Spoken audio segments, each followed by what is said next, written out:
Mozarildo Cavalcante. Senhor presidente, senador Arcigo Gás, é um prazer falar nesta sessão, tendo uma Amazônia presidindo a mesma, uma sessão que eu quero esclarecer aos nossos telespectadores da TV Senado, aos ouvintes da Rádio Senado, também aquelas pessoas que aqui se encontram. É uma sessão não deliberativa, uma sessão destinada àqueles senadores que desejam abordar temas importantes das suas regiões ou dos seus estados, como fez muito brilhantemente Vossa Excelência ainda há pouco, mas também abordar temas nacionais. E é o que eu pretendo, inclusive, fazer no dia de hoje. Antes, porém, de fazê-lo, eu quero aqui cumprimentar uma comitiva de ilustres irmãos maçons que aqui estão presentes, como o irmão Sérgio Luiz Pereira Soares, José de Arimateia Barbosa, Frederico Oliveira Neto, Romeu César Juliano Escabarose, Robênio Carlos Monzimar Júnior, Antônio César Sanches e, por acaso, se não citei mais algum que esteja presente, sintam-se, portanto, mencionados juntamente com suas esposas que aqui estiverem. Senhor presidente, esse pronunciamento que eu vou fazer hoje, deveria melhor ser feito se fosse em janeiro. Mas em janeiro nós estamos em recesso parlamentar ou em férias parlamentares.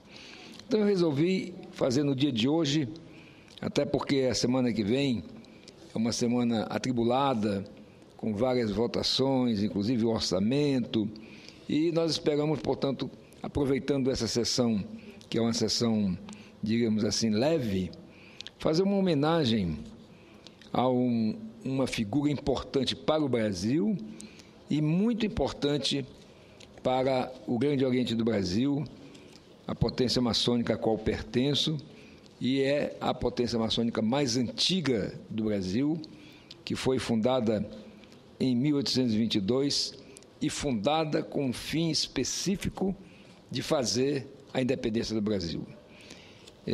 Na verdade, o primeiro grão-mestre do Grande Oriente do Brasil foi José Bonifácio, ministro do imperador, ministro chamado ministro do reino e também conselheiro do imperador, que junto com outros irmãos maçons que pertenciam também ao gabinete do imperador, vamos dizer assim, mostraram ao imperador a importância de ser maçom. Inclusive, esses irmãos que citei, eles tinham saído do Brasil para estudar na Europa, onde eles obtiveram, vamos dizer assim, o envolvimento com as ideias iluministas da liberdade, da igualdade, da fraternidade, da ideia clara de que todos os homens e mulheres são iguais, nascem iguais e têm iguais direitos. Portanto, convenceram o imperador de ingressar no Grande Oriente do Brasil. E, logo em seguida, o fizeram grão-mestre do Grande Oriente do Brasil. Portanto, Dom Pedro I foi o segundo grão-mestre do Grande Oriente do Brasil. E foi justamente lá na loja maçônica, numa reunião, aliás, de uma loja maçônica, com outras presentes, que ficou acertado ali com o imperador que o Brasil faria a sua independência de Portugal. Muitos dizem, eu já vi alguns historiadores dizerem, que ao contrário dos nossos vizinhos, que guerrearam, derramaram sangue para obter a sua independência, por exemplo, os nossos vizinhos hispânicos guerrearam com a metrópole, com a Espanha, no caso, nós não guerreamos. Pode-se dizer, como alguns dizem, que foi uma independência acordada de pai para filho, já que o rei de Portugal era pai do imperador do Brasil. Então, na verdade, isso demonstra até a capacidade maçônica de se obter vitórias através do diálogo, através da concordância, do respeito à diferença de ideias, Lá mesmo, naquele momento, existiam duas correntes dentro da maçonaria que defendiam formas diferentes do Brasil fazer a sua independência. Existiam aqueles que queriam proclamar a república logo de imediato, como foi feito, por exemplo, na Venezuela, com o derramamento de sangue, e em outros países que são nossos vizinhos aqui na América do Sul. Mas prevaleceu aquela corrente que queria a independência, mas queria a independência através de uma monarquia, portanto, fazendo uma coisa gradual, de forma que nós atingíssemos o objetivo que queríamos, que era nos tornar independente de Portugal, e gradualmente ir consolidando a nossa independência. Então, recapitulando aqui, a maçonaria, lá no seu nascedouro, através do Grande Oriente do Brasil, fez a independência do Brasil através do seu grão-mestre, Dom Pedro I. Depois, Dom Pedro I, ao deixar o grão-mestrado, justamente porque havia essa luta muito forte entre republicanos e monarquistas, ele resolveu se afastar por um período e José Bonifácio voltou de novo a ser grão-mestre do Grande Oriente do Brasil, sendo ministro e conselheiro do imperador, portanto, um homem muito ocupado. Mas a imagem que eu quero hoje aqui ressaltar é de um homem mais atual, que é o nosso irmão Francisco Murilo Pinto, que foi, na nossa relação de grão-mestre, que podem haver alguns historiadores que vão divergir dessa relação, não foi eu que inventei, tirei de um livro maçônico. O Dr. Francisco Murilo Pinto, que foi juiz e desembargador em São Paulo, ele foi o 33º, simbolicamente o de número 33. Por que ele foi o 33º? Porque alguns grão-mestres anteriores a ele, citei aqui já o José Bonifácio, mas vários tiveram 2 mandatos consecutivos. Então, portanto, individualmente ele foi o 33º. E quem era Murilo Pinto? Nome completo, Francisco Murilo Pinto. Ele nasceu em 1929, em Fortaleza, Ceará, portanto, coincidentemente, conterrâneo do meu pai. E fez toda a sua vida universitária e profissional na cidade de São Paulo, como só ia acontecer com muita gente do norte e do nordeste deste país. Magistrado desde 1963, aposentou-se no cargo de desembargador do Tribunal de Justiça de São Paulo. Foi iniciado na maçonaria em 2 de dezembro de 1978, na loja maçônica universitária de Bragança Paulista, São Paulo. Foi eleito grão-mestre-geral do Grande Oriente do Brasil no ano de 1993, tomando posse no dia 24 de junho daquele ano como grão-mestre titular eleito e contando com adjuntos em exercícios e os interinos. Graças ao seu trabalho à frente do Grande Oriente do Brasil, foi reeleito pelo povo maçônico em 1998 e vindo a falecer em 21 de janeiro de 2001. Portanto, nem bem no meio do seu mandato, do seu segundo mandato, veio a falecer. A gestão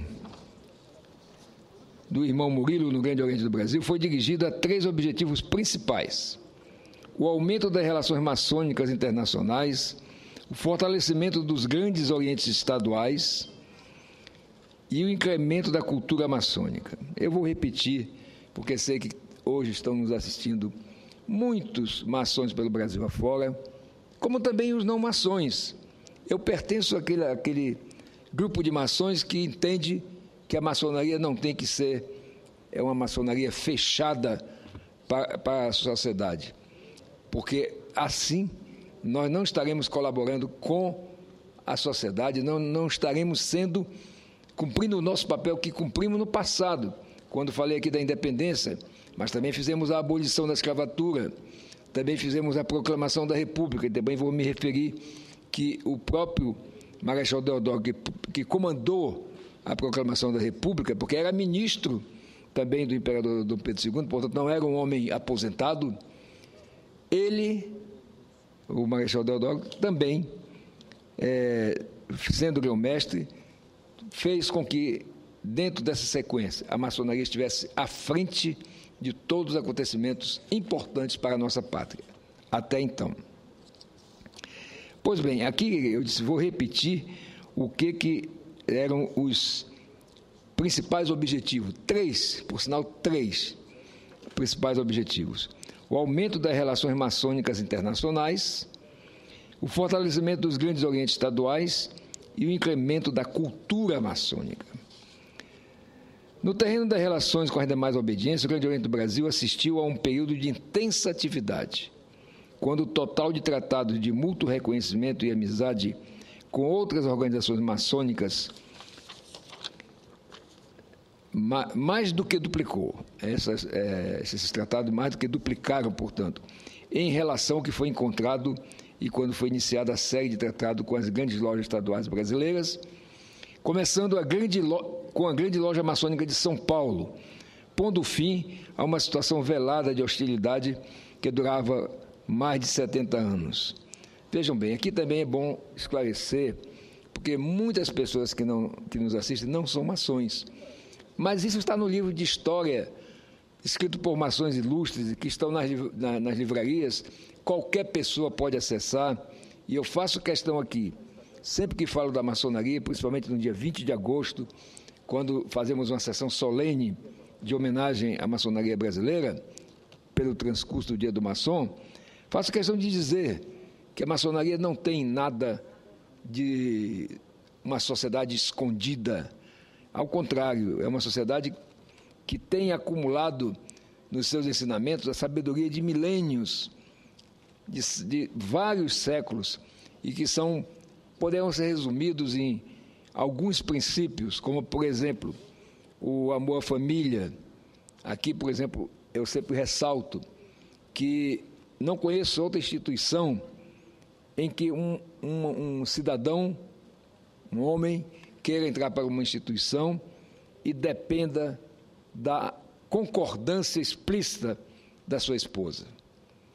E nós que somos acusados de serem um grupo de masculino apenas, temos essa situação, quer dizer, nós dependemos de que a mulher concorde que nós entremos. Por quê? Porque a maçonaria valoriza como item número 1 a família. E a família, como é já um jargão, ela é a célula máter da pátria. Então, nós valorizamos a família, por consequência, temos um amor profundo à nossa pátria e pregamos, sobretudo, a liberdade, a igualdade e a fraternidade entre todos, independente de religião, de cor, de etnia. Nós realmente buscamos essa unidade. E aqui, quando estou falando de que o irmão Murilo colocou fim a pelo menos uma falta de entendimento entre o Grande Oriente do Brasil e a Grande Loja, começando pela de São Paulo, é bom que se frise que primeiro surgiu o Grande Oriente do Brasil, depois, com irmãos do próprio Grande Oriente do Brasil, resolveram criar aqui as grandes lojas, que são uma outra potência maçônica, frutos, vamos dizer assim, de uma cisão do Grande Oriente do Brasil. Mas o irmão Murilo buscou fazer com que isso fosse esquecido e, principalmente, que nós nos uníssemos de maneira muito fraterna, como é o nosso objetivo.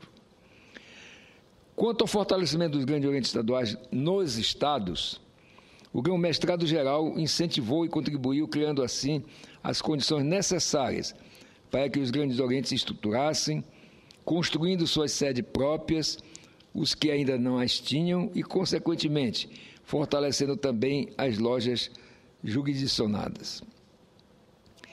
Isso é muito importante para nós maçons, porque é bom que se explique que o Grande Oriente do Brasil ele é estruturado mais ou menos como é o nosso país.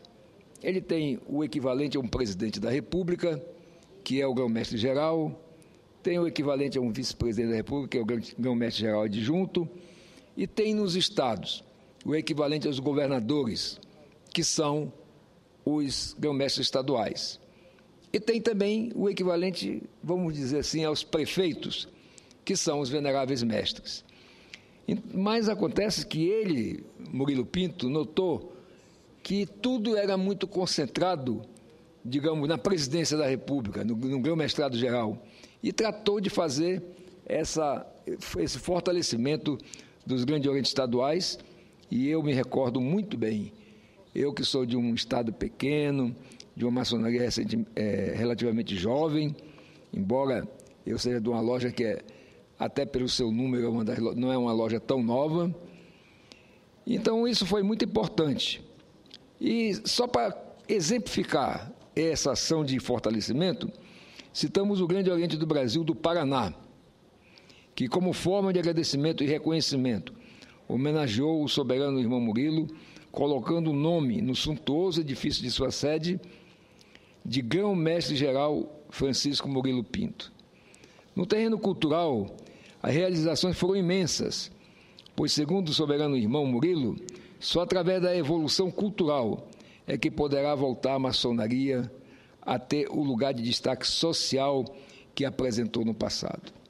Isso é muito importante, porque esses nomes que eu citei, e alguns que eu ainda vou citar aqui, foram, como eu disse, pessoas brasileiras que foram estudar na Europa, que voltaram, portanto, com uma cultura geral muito boa, sobretudo a cultura da liberdade, da igualdade e da fraternidade, como já disse.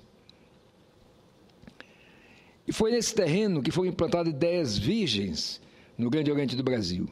Assim foi criada a Revista Cultural Minerva Maçônica, foi criado o Conselho Federal da Ordem de Cultura, foram implantados rituais de todos os ritos, com base em estudos fundamentados, em publicações originais e em literatura fidedigna. Foram concretizados o Museu Maçônico e a Biblioteca do Grande Oriente do Brasil em Brasília, sendo lhe dadas feições de modernidade em administração bibliotecária e museológica. Foi descentralizada a cultura maçônica e levada, através da criação de curso itinerante, o curso integrado da maçonaria simbólica do Grande Oriente do Brasil, a praticamente todo o país. Por isso, Francisco Murilo Pinto passou à história como o grão-mestre da integração maçônica nacional e internacional e da evolução cultural, binômio que colocou o Grande Oriente do Brasil novamente no caminho de seus elevados destinos. Portanto, aqui, senhor presidente, ao homenagear um exemplo de maçom que foi grão-mestre, portanto, o dirigente maior do Grande Oriente do Brasil, eu quero também mencionar, não vou ler todos, vou pedir a Vossa Excelência depois que considere como lido, mas vou ler alguns exemplos de maçons que foram grão-mestre geral do Grande Oriente do Brasil, portanto, autoridade máxima administrativa do Grande Oriente.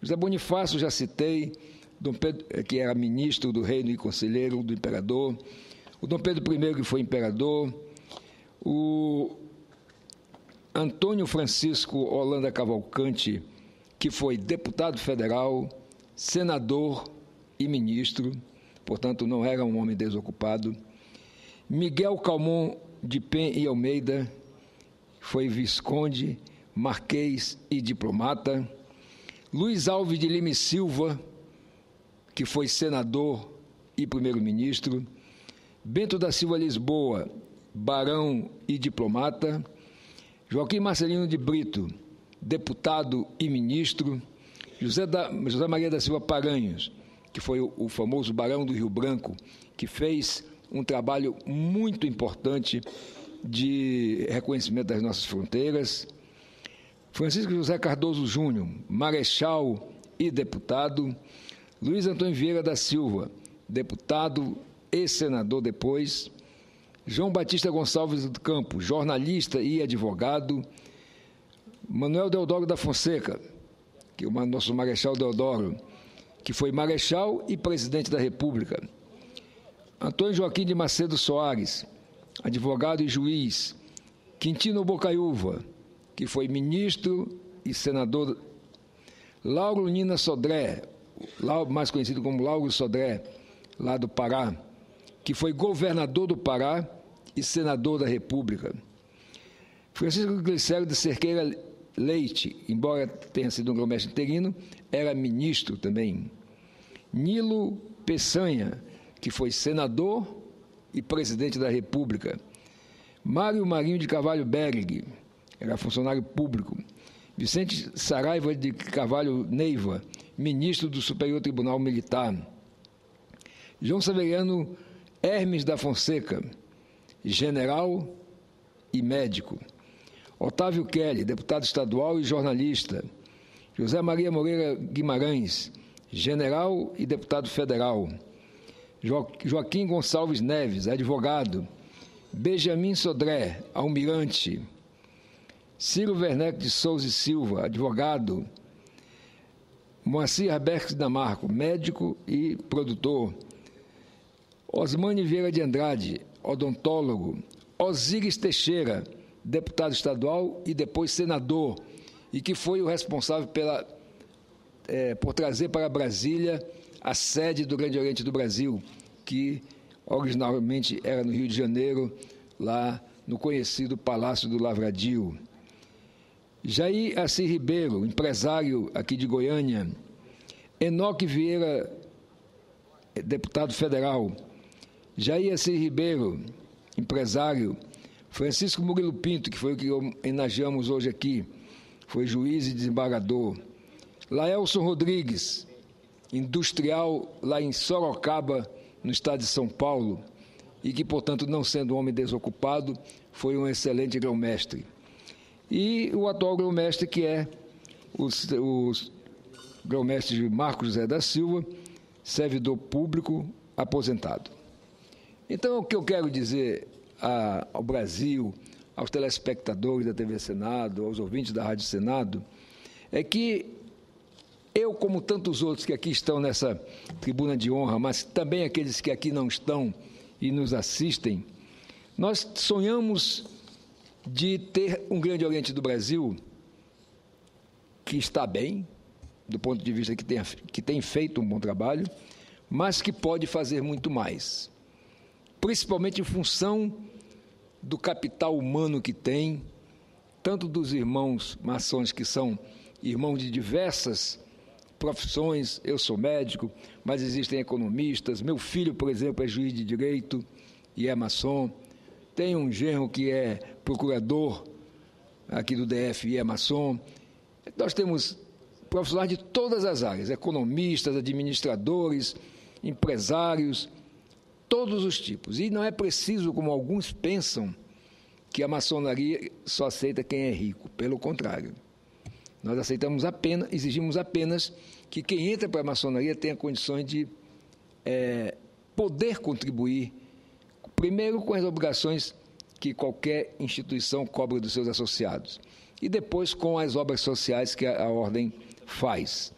Mas o fundamental é que, com tanta história no passado, nós não estejamos no presente hoje, com tanta coisa por fazer, e não estejamos sabendo usar esse capital humano que nós temos dos irmãos, das esposas dos irmãos, que nós chamamos de cunhadas, que fazem um trabalho magnífico numa instituição chamada Fraternidade Feminina Cruzeiro do Sul, que, na verdade, até diria assim, fazem muito mais no ponto de vista de serem visíveis pela sociedade do que nós, maçons, homens.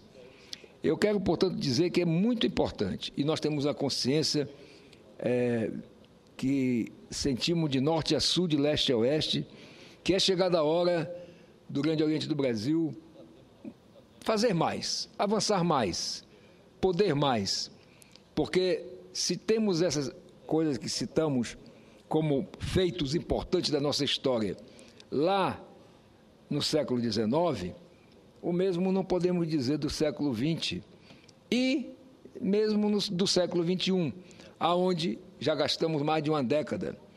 Portanto, o que nós queremos é, de fato, uma instituição que de maneira harmônica com as suas co-irmãs, vamos dizer assim, as grandes lojas, os grandes independentes, a Comab, possamos fazer um trabalho mais forte de benefício à sociedade em vários campos, no campo moral, no campo ético, no campo social. Mais importante é que a gente possa, de fato, dar passos mais arrojados, ousemos mais. E, nesse sentido, nós vamos ter em março a eleição para o Grão-Mestrado Geral do Grande Oriente do Brasil. E, pelo menos, 4 chapas deverão disputar essas eleições. Tenho certeza que vão ser eleições que serão disputadas dentro dos nossos princípios de fraternidade com os irmãos candidatos que pensam ou têm enfoques diferentes sobre como conduzir a nossa instituição. Respeito, portanto, a essas ideias divergentes, tolerância com as dificuldades que pode existir entre pensar de um jeito e pensar do outro, mas nós, maçons, nos chamamos de livre pensadores. Portanto, temos que pensar, é bom que pensemos diferentes, mas que tenhamos um objetivo comum, que é o de bem servir a humanidade, que é, de fato, como fizeram os nossos irmãos no passado, transformarmos a nossa sociedade. E eu quero aqui registrar que o irmão Sérgio Soares, que está ali na tribuna de honra, é candidato a grão-mestre adjunto do Grande Oriente do Brasil, na chapa que eu tenho a honra de ser o candidato a grão-mestre geral. Espero que as 4 candidaturas postas, possam, de fato, fazer um bom debate, um debate aberto, um debate sincero, que as eleições possam transcorrer de maneiras bem corretas e nós possamos ter avanços na maçonaria, porque, na verdade, nós queremos sempre fazer progressos na maçonaria, mas nós queremos fazer, sobretudo, com que a maçonaria volte a ser uma instituição que possa estar, como esteve lá no início do nosso país, com a independência e a proclamação da República e a abolição dos escravos, da escravatura, aliás, nós possamos ser agentes atuantes, agir, inclusive, de maneira moderna, como exige o século XXI, e que nós possamos, de fato, qualquer que seja o vencedor, possamos fazer esse desafio de melhorar cada vez mais a nossa atuação. Porque se há uma coisa que faz mal ao ser humano, senador Burgaz, é o conformismo, é a acomodação com o que está, como se já tivéssemos atingido o patamar máximo do nosso trabalho. Martin Luther King disse que o que mais assusta não é o grito dos maus, mas o silêncio dos bons. E nós, na maçonaria, não podemos ficar silentes diante, por exemplo, do que nós estamos assistindo aí no Supremo Tribunal Federal, um julgamento histórico contra uma corrupção que todos nós sabemos que existe, mas que eu ouço de pessoas de bem, pessoas que têm capacidade de interagir, dizer, isso não tem jeito não, isso é assim mesmo, todo mundo que vai para lá é desse jeito, todo mundo é corrupto, todo mundo... E, então, ao nos conformarmos com isso, ficamos em silêncio e não temos, portanto, bandeiras que a sociedade entenda por que nós existimos. Mas eu posso afirmar para a sociedade não maçônica que a maçonaria age muito, embora, no meu entender, esteja agindo de maneira a não ser compreendida, para usar um linguajar, ou pelo menos um dito que foi cunhado por um grande comunicador, que era o Chacrinha, dizia que quem não se comunica, se trumica. Porque, na verdade, por exemplo, eu diria até que aqui no Senado quebrei um paradigma, que foi o de fazer uma sessão solene de homenagem à maçonaria, de vir à tribuna falar claramente sobre a maçonaria, de vários irmãos, nós somos aqui 7 irmãos, 7 senadores que são maçons, falarem também, Alguns senadores que não são maçons, mas que conhecem a história, vêm também e falam. Algumas senadoras que têm, digamos assim, conhecimento, ou porque tiveram parentes na sociedade, ou na sociedade maçônica, ou porque acompanham a história da maçonaria, eu tenho certeza que essa postura, ela, ao contrário do que pensam alguns conservadores, ela contribui para acabar alguns mitos que ainda existem contra a maçonaria. Mitos, por exemplo, que ainda são explorados no dia de hoje, como, por exemplo, que nós somos uma sociedade que temos pacto com o demônio. Isso é uma mentira deslavada, inventada lá na época da Inquisição, para justificar que muitos irmãos fossem queimados na fogueira e que pudessem ser perseguidos, carimbados de hereges, porque não obedeciam ao comando dos reis e dos papas. Hoje nós queremos fazer o contrário, nós queremos pacificar, queremos que a maçonaria possa ter uma boa relação com a religião, queremos que as religiões atualmente entendam, e felizmente algumas já entendem, senador Gulgás, que nós não somos uma religião, mas nós somos uma instituição religiosa. Por quê? Porque só entra para a maçonaria quem tem uma religião ou quem de alguma forma acredita em Deus. Como é que ele chama esse Deus? Não interessa para nós se é Jeová, Alá ou Deus, como chamam os cristãos. Importante que ele acredite numa entidade superior, que nós maçons chamamos de grande arquiteto do universo. Então, eu quero encerrar o meu pronunciamento pedindo a Vossa Excelência que autorize a transcrição dessas duas matérias a que me referi, cumprimentando os irmãos que estão aqui presentes, mas cumprimentando os irmãos de todo este país, dizendo que, numa era em que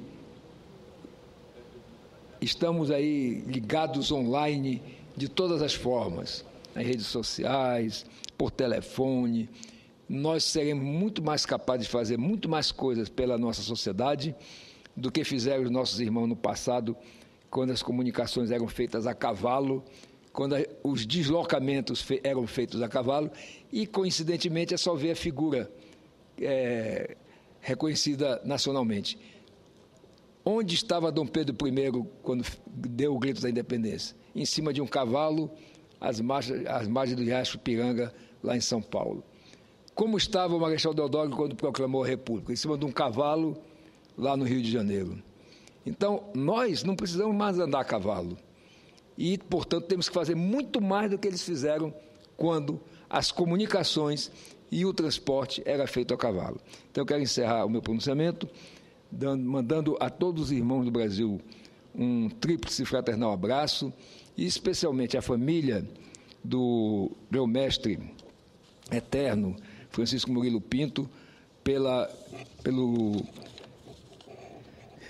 passagem de mais um ano de seu falecimento, que vai acontecer no dia 21 de janeiro. Portanto, como em janeiro nós saímos de férias, eu estou antecipando essa homenagem a esse homem que é um símbolo da maçonaria moderna. Muito obrigado.